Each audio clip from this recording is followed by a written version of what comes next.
Well, welcome to the Million Dollar Nonprofit Podcast. I'm Tom Kelly with Charity Auctions Today.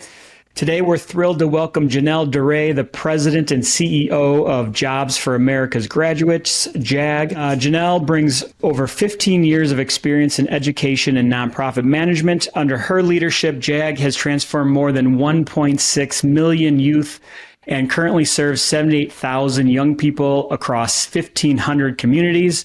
Join us as Janelle shares her strategies for scaling nonprofit organizations, leveraging data for success, and creating lasting community impact. Janelle, thanks for joining us today.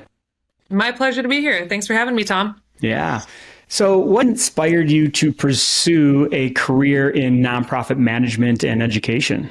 Ever since I can remember, I've been drawn to supporting something larger than myself, helping others in need, creating positive impact in our world. And that could look a lot of different ways, but I was always naturally drawn to that. I also knew that I figured out at a very young age that we're going to spend most of our time at work as adults. And I did not want to have a job where I didn't enjoy being at it. So very much focused on at a young age that my job has to be something I enjoy. It has to be a calling that is aligned to my passion.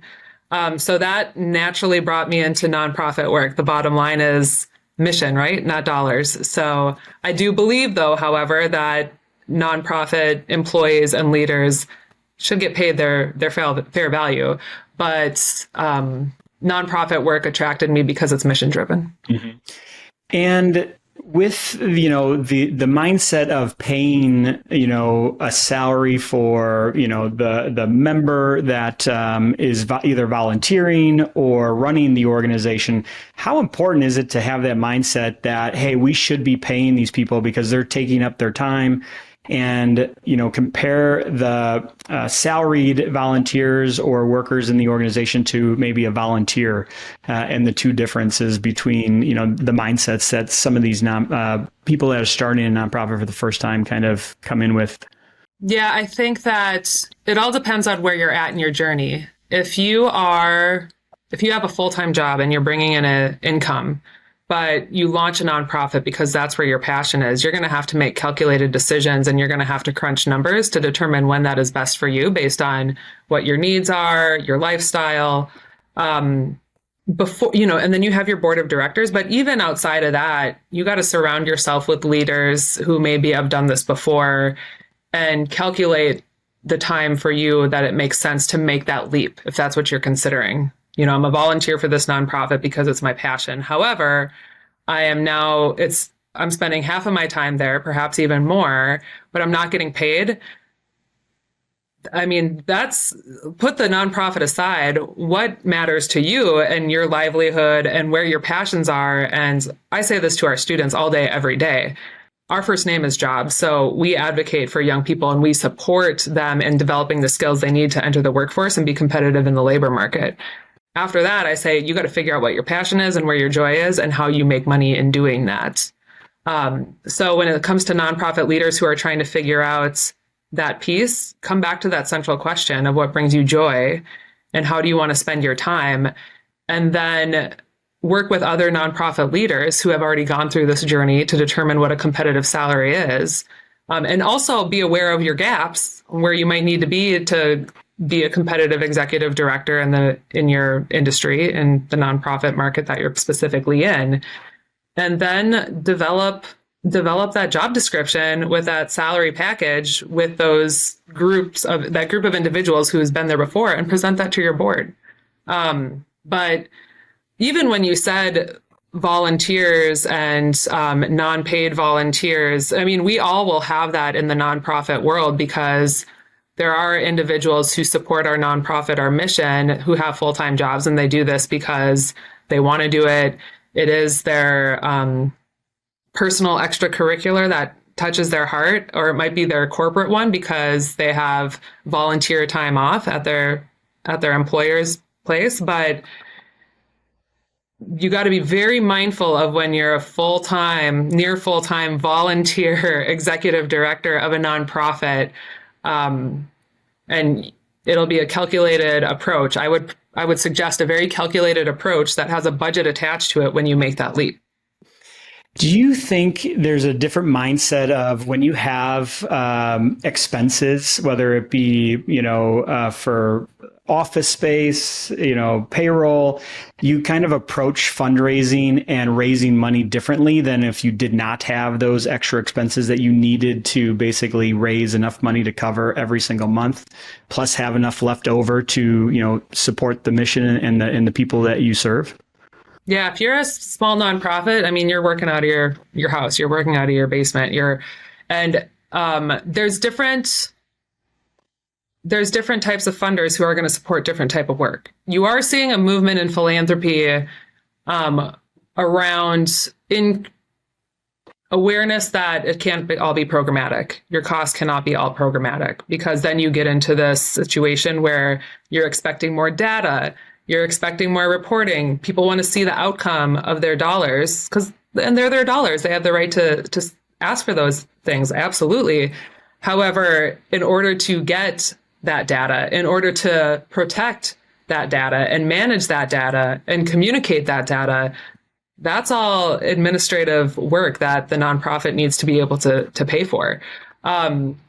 You are seeing, again, more foundations, family foundations, who are keen on that, and they're aware of that, and they're saying, hey, if we want more nonprofit leaders and nonprofit services to be in the space, we got to appreciate the cost of a startup, and some of those overhead pieces might be a little bit more. And I would say, especially in a startup, it's going to be so lean no matter what, that's where, as a funder, you probably could be a little bit more comfortable with having a grant that's 30-40% overhead, because they're going to be lean already by nature of where you're at in your process. And then you're going to have those funders who will say, what is your overhead? We don't want to fund anything that's over 10%. And that's their right. You got to respect that. But I do see a movement and awareness around, if we want to have equitable approaches and ensure that nonprofit leaders have a chance, and we're continuing to create an environment where they're solving some of the big social problems and economic problems in our country, then we got to give them a chance to build. Can you share the story behind kind of your evolution becoming the CEO of Jobs for America's Graduates? It seems like a fun, and I don't know how long the journey was, but it seems like you've kind of gone through all of the stages of the organization. Yes, absolutely. And in your opening, I got to give credit where credit is due. So I've been the president and CEO for about 8 months now. So those 1.6 million young people who have gone through JAG are credit due to my predecessor, who was our founder when JAG was launched in 1980, and the thousands upon thousands of individuals who have supported our mission across the country and made this their job for their lives. But my journey specifically started about 14 years ago. I was an intern, and I was working with our founder on a few other projects. And JAG was in our office, but it wasn't the only company within our office.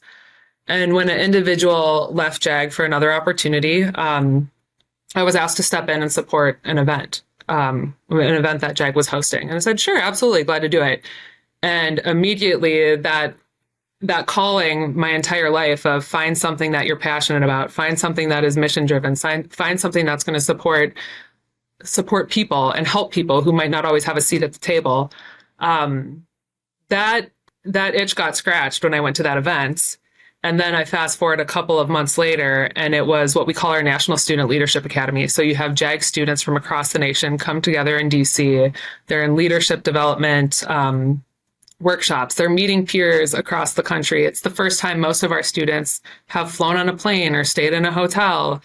And I left that event and I looked at our then president and I said, you're stuck with me. This is what I'm doing. I love this mission. This is why I moved to DC. And just kept on taking on responsibilities. I'm sure a lot of your listeners know this story. Oh, I'll do that. Oh, I'll do that. I'll do that. Sure. We need to focus on fundraising in this area. We need to focus on programs, and I'll do it. I'll do it. I kept doing that until I think I became an executive vice president maybe 3 years ago. It was 2020 because it was COVID, and I had to steer the organization through the largest disruption we'd ever experienced at our on our 40th birthday. And then the board was kind enough to say, we have our successor. My founder was advocated for me and said, this is the right woman for the job. So never thought when I was at that event 14 years ago that I would be sitting in this role, but certainly honored and privileged to work on behalf of all of our affiliates and the 80,000 youth that are in our program today. Yeah, you mentioned something that I've talked to hundreds of nonprofits, from the small ones to the large ones. And the ones that are usually the biggest and the most successful, they all have used interns. And it's funny that you say that, because a lot of the really successful ones, a lot of those interns have come in and become and still, employees of those nonprofits and still working there because they fell in love with the mission and they basically were able to utilize their skills. And I think a lot of smaller nonprofits don't realize that interns are such an untapped resource that they should be applying and putting job postings out there for anything, whether it's, marketing, social media, video, website design. People need the experience. Kids need the experience. And whether it's a free internship or a paid internship, it's definitely going to benefit you. But you kind of hit the nail on the head with, you just have to put the internship out there so that a lot of these kids that are like, hey, what do I want to do next, can kind of get involved. And I think once you're in the nonprofit world and you're seeing the impact that these organizations are having, like you were able to see, where you're like, hey, I'm stuck here. I'm here forever because I love your mission. I love what you're doing. A lot of people don't realize that they can get some really untapped gems and diamonds in the rough from interns that could stay for potentially long term, like you, and now basically run as president and CEO of a very large organization. It's great. It's a great story. Yeah, and thank you. And I agree. Something that we're working on at JAG is we have so many young leaders who are coming out of the program as high school graduates, whether they're going straight into the workforce or post-secondary education, or oftentimes a combination. We want to make sure that they're still honing those skills and developing those skills to make them competitive. So we want to build upon our intern program right now, because we have so many JAG students who, we want that. What a way it's like a meta version of our mission to empower the nation's young people with the skills and support to succeed in education, employment, and life, is bringing them in-house. How do you prioritize and allocate resources within JAG to ensure maximum impact for the youth that you serve? Well, we are going through a very robust strategic planning process. And when I say very robust, we're taking this year to do it. We're engaging stakeholders so we're a federated network. We have 37 affiliates. I think we're at 37 right now, primarily operating as state affiliates. And then they in turn have partnerships with local school districts, local charters, maybe other youth serving organizations to serve youth after school time. So when you're working like that and you have a federated network, you're a little bit more removed from your mission because we're not providing direct services to youth. However, that is our mission. That's why we were launched. So in terms of prioritizing, we have to ask our stakeholders, what do you see on the ground? What are you needing? What are you hearing? And then we have to level that against the market. So we have interviewed over 100 individuals who are in JAG, from our students to our affiliate leaders to external stakeholders like employers and philanthropic groups, our board of directors, our national team. And we're seeing a lot of alignment in the areas that they want us to focus on. So that gives us direction on where should we be spending our resources, our time and money. And then when we look at the market and we analyze, so we're in education. And we are working with a firm. So we have the luxury of working with a firm on this to help do it, which is, I know for you new nonprofit leaders, it takes a while to get there. But I promise you'll get there one day if you keep at it. In education alone, the number was something like 100. It was over 100,000 other nonprofits. I want to say it was near 180,000 nonprofits in the United States alone focused on education. And then they brought it down to the 30 that were most aligned to our mission to just better understand what have they done in terms of scaling? What have they done in terms of prioritizing their fundraising? How has that worked? What is the market telling us? What are employers saying they're needing in this space?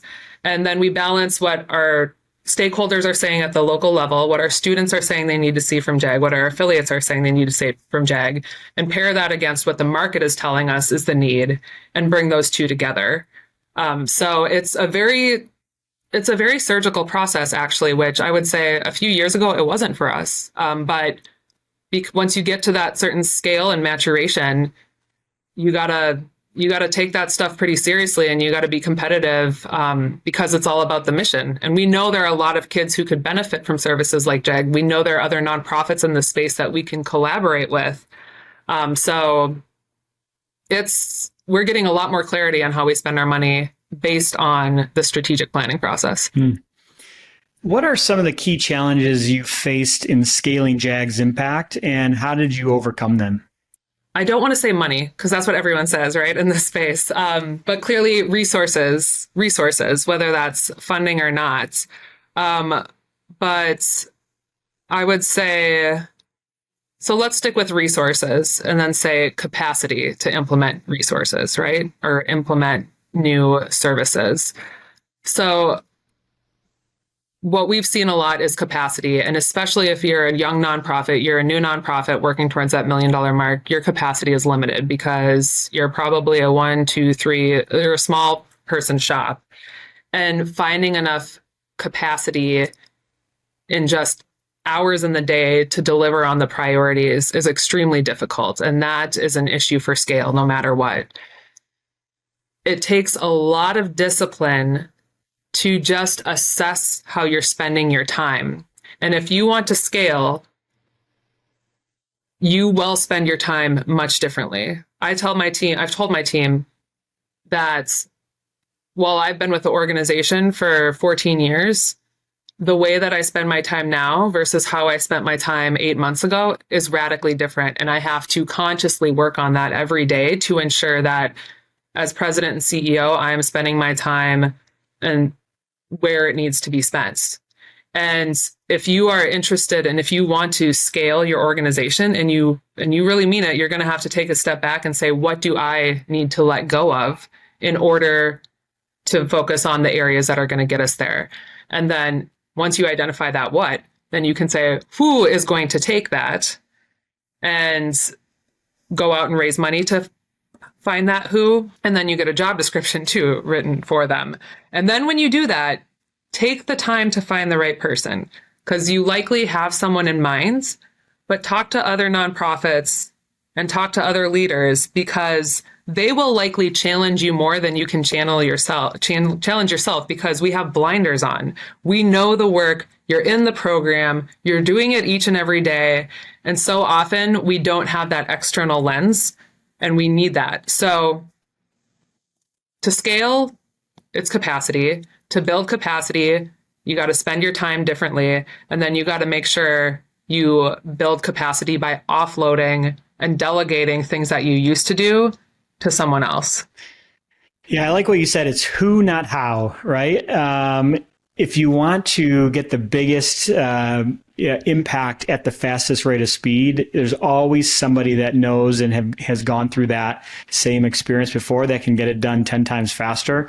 And it's just finding that right person and being a little bit maybe patient while you're looking for them to find the right one to accomplish the result that you're looking for. But yeah, you hit the nail right on the head. I love that you said that, because I believe in that. Even in the for-profit business world, it's all about the who, not the how. I don't care how it gets done. It's just who is going to be the right person that has done it before and can implement it the fastest and get the result the fastest. And it's always a who problem, not a how problem. Exactly. And they might approach it completely differently than you would. Yep. And that's probably what you need. Yeah.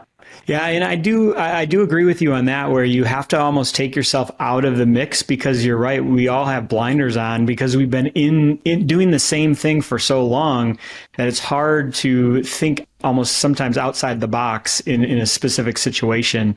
So yeah, that's a great tip. And another thing that we tend to do is, if we know something works really well, because it's our baby, it's our nonprofit, we've seen it work, that's why we want to scale it, is we tend to say, okay, we want to go from 10 programs to 20 programs. Well, you know what that means. That means do everything you're doing, just do it twice as hard. What if you wanted to go from 10 to 100? Then there's only a few pathways that will get you there. It forces you to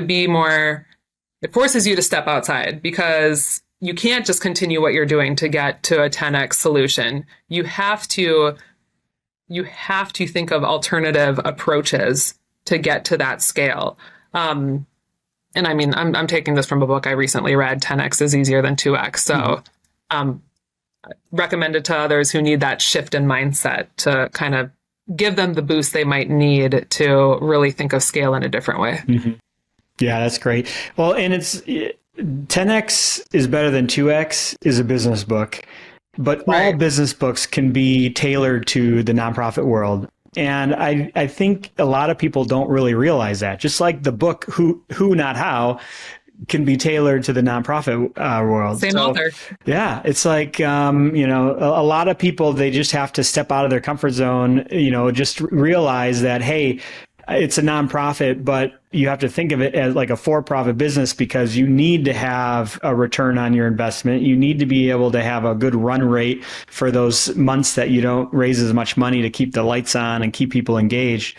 And you need to hire or attract the talent, whether it's free, volunteer-based, or paid, to basically move your mission forward. And you're going to have to be a good storyteller. You're going to have to really be able to share, your vision with them, because if you just keep the vision for your organization in your head, nobody's going to really see it. So, and that's where a lot of, I think, nonprofits fail is, the leader of the nonprofit or the founder isn't the vocal coach, I guess, of getting their mission and vision out there and inspiring enough people. And they just try to keep it in and do everything themselves.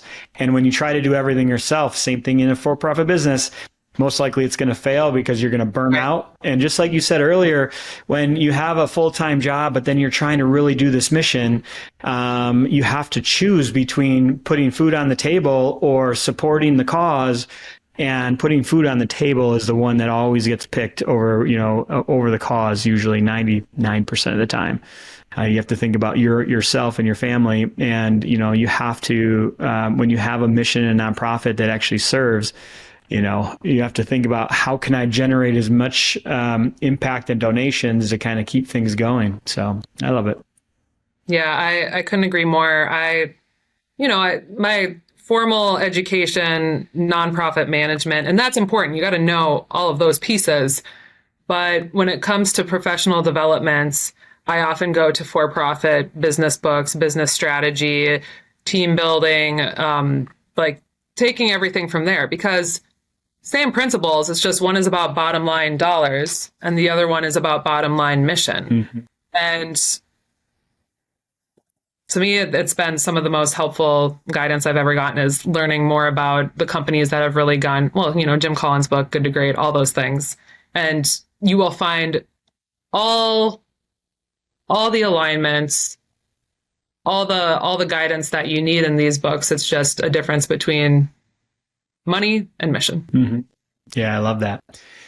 Yeah, in your experience, what are the most effective strategies for engaging and empowering youth in education and workforce development programs? Meet them where they're at. When you talk to our JAG students, and we primarily meet our students through schools, right? So we have partnerships with schools, and JAG students come to class like they would any other class. But once they get to the JAG classroom, it's different.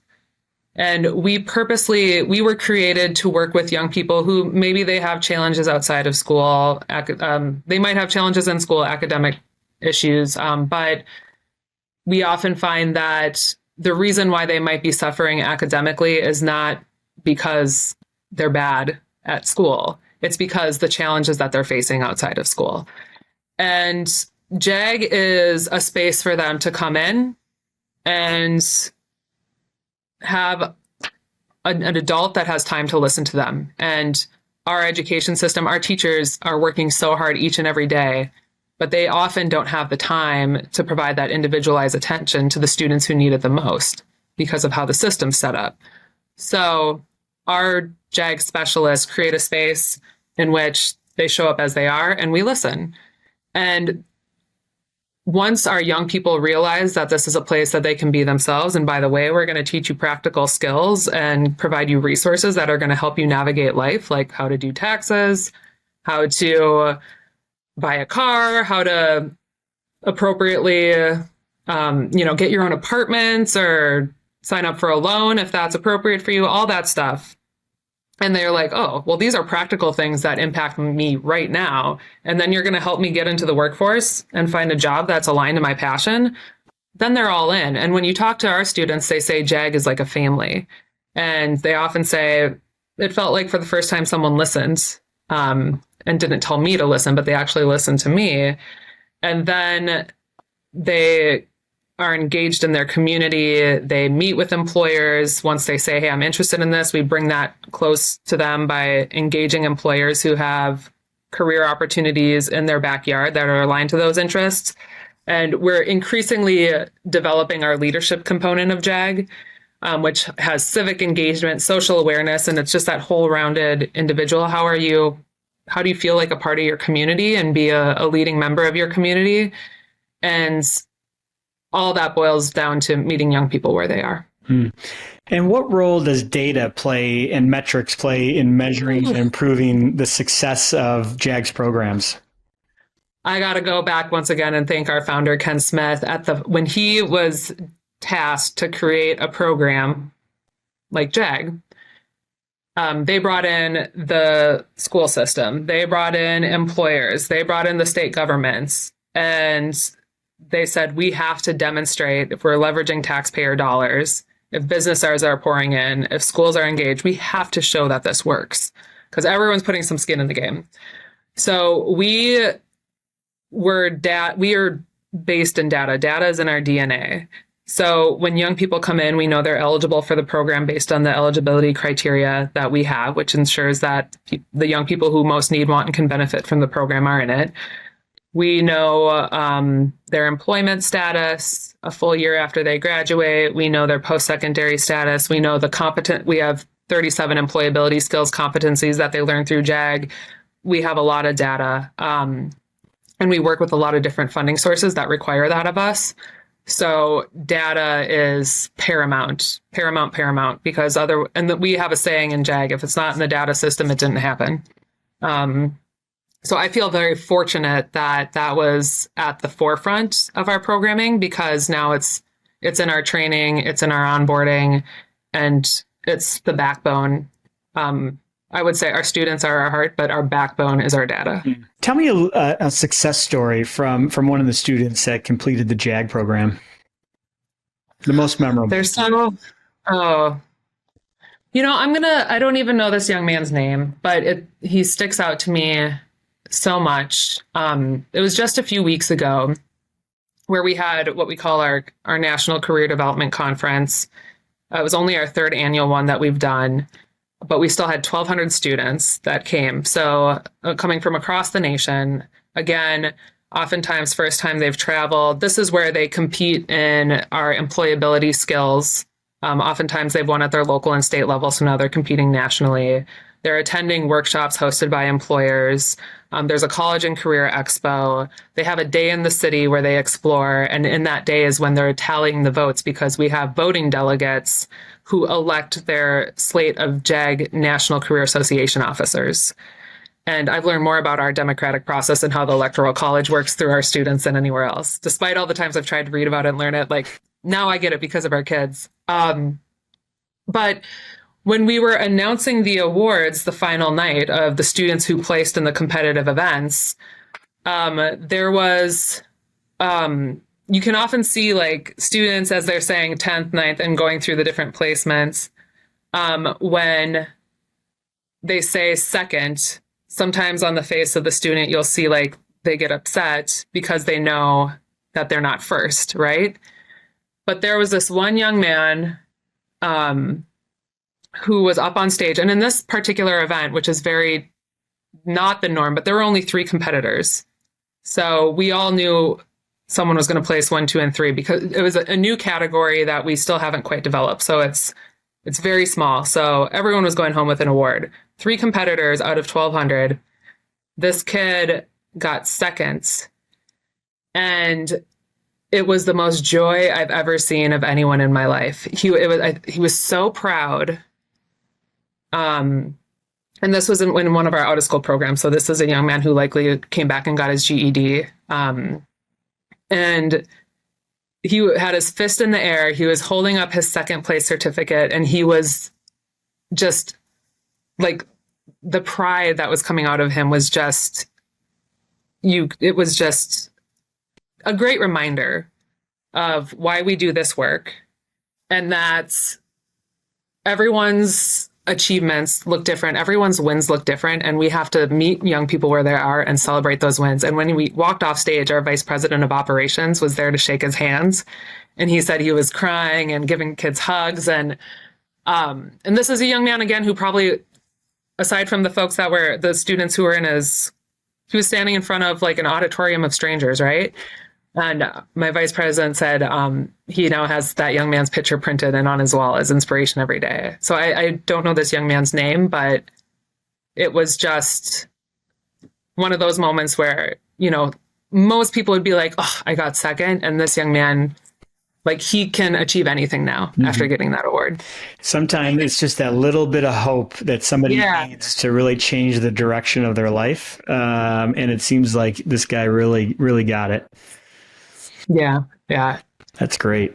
What advice would you give other nonprofit leaders who are looking to scale their organizations and increase their impact? I also tell my team this often, that in my role, the hardest part of my job is working on myself. So if you are scaling and you're growing a team, you're the champion, you're the face of that organization, you and your mission, right? So I always say I share this role with the students. But you gotta work on yourself every day. You gotta think about how you think. You gotta recognize your biases. You gotta recognize how you approach the world. You gotta seek to understand your team and your stakeholders and your partners and how they approach the world. You absolutely have to go above and beyond and move beyond just empathy, but also seek to understand and meet people where they are and bring them along if you want to scale. And that doesn't mean always digging into the work. And, that doesn't always mean 12-hour days, 14-hour days, 16-hour days. There will be those days, but it doesn't always mean that. It might mean what's best for you is to take a step away and disconnect from the work, to allow yourself new and fresh ideas, to reflect on that meeting that maybe didn't go so well and how you showed up in it and how you could have showed up a little bit better. But if you are going to scale to $1 million nonprofit and beyond that, and you are going to run that nonprofit, you got to be willing to work on yourself and have the tough conversations with yourself about how you show up as a leader and how you do what's best, not just for your mission, but also in that because it's easy to get burnout. It's very easy to get burnout. And if you work on yourself, you'll be less likely to experience that.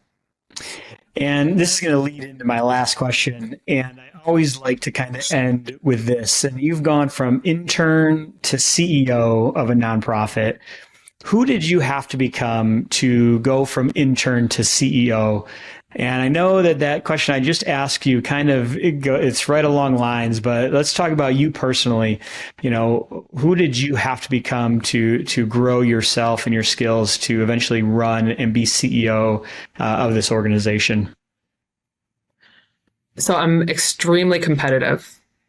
So I had to learn when to check that and when not, right? It's not a bad thing to be competitive, but you don't know, not everything is a competition, right? So I had to learn to grapple with that and use it when it's appropriate, but step back from it. And it's more important to celebrate others And I've never been one that I need to be on the pedestal, but I still like to win. It's more important to help others win.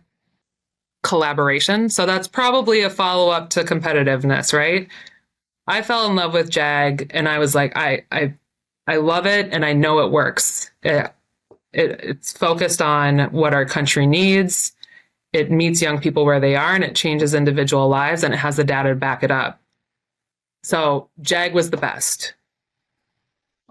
Collaboration is important. Years ago, I wanted to hoard everything at JAG and, kind of be, I think, almost be an insular organization because it's the best. I'm sure everyone who's listening who has their nonprofits know they have the best nonprofit. I had to become a different person and embrace collaboration, seek to learn from others and how we can implement and integrate our services to better serve young people. And that's something I'm really excited about for the future is how do other nonprofits in our space, how do we open up the doors, look under the hood and support each other to have more residual impact? Because we're all doing this for similar reasons. And this is still a work in progress, but I tend to burn the candle at both ends. I'm very work focused. I grew up on a farm in Northwest Minnesota. That work ethic, like I have to be actively pulling back myself from it. So again, work in progress, but I had said, work on yourself, walk away from work sometimes and go take those walks to clear your minds. That is something that I actively have to remind myself of because it is just so easy to how I think personally, I like to associate my productivity to personal success. And it's not always productive if you're 100% in the grind. You're not going to be productive. So that one, still working on. Well, and I think kind of in this role, setting your North Star of where you're trying to go for this year or the next 5 years and, really getting yourself to be competitive to reaching that goal is kind of what we're hearing you say here is, having a goal, being a goal setter and being able to always have something that you can strive for. I'm very much like you where I have to stay busy and I have to see results. And if there's, multiple weeks in a row where we're not improving in some little way, it's very hard to be, for me to not get a little frustrated because I always like to see growth and momentum and just whether it's for impact or revenue or anything, it doesn't really matter. But as long as everybody's making an impact and I think kind of having those goals and really just being a visionary where you can, inspire the team to, constantly be going, aligning and going after the same goal will definitely help out in the end. So, but Janelle, how can people find out more about JAG, Jobs for America's Graduates, and how can they support your organization, whether it's with donations, volunteering, likes on social media? What's the best way to get involved? Thank you for asking. So we have a brand new website. I'm very excited by it. Great shout out to our VP of Marketing and Communications, James Wall, for his great work here. It's jag.org, www.jag.org, Jobs for America's Graduates. There should be links on that to follow us on social media. We're at JAG National primarily on our social media handles. And all of our staff are there. If you have questions about specific areas and specific functions, reach out to us. All of our emails are firstname.lastname@jag.org. I'm very passionate about helping others in the nonprofit space. I have a lot of thoughts, a lot of lessons learned, I learn from my mistakes so you can make new ones is something my founder used to always say to me. So please absolutely reach out. And if you feel inclined to support our mission, thank you in advance, whether that's cash or in-kinds, volunteerism. We have tons of opportunities. And one last marketing tip, a domain like jag.org, jag.org is awesome. Very easy to remember, very easy to get out there. That was a diamond in the rough that you guys found there that was available. So good work on that. Kudos to you. Thank you. Awesome. Well, Janelle, thank you so much for spending your time with us and sharing some of your wisdom. You had a lot of great key takeaways here that I know our listeners will be able to take away and implement. And thank you so much for your time today. Thank you. And to all the listeners out there, thank you for all you're doing for our industry to support missions across the country, probably the globe as well. Keep it up. Awesome. Thanks, Janelle.